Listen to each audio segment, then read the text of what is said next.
தோல்வி நிலையென நினைத்தால் மனிதன் வாழ்வை நினைக்கலாமா?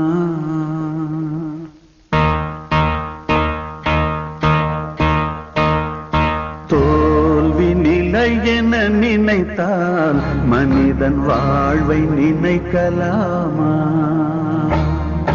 வாழ்வை சுமையென நினைத்து தாயின் கனவை மிதிக்கலாமா?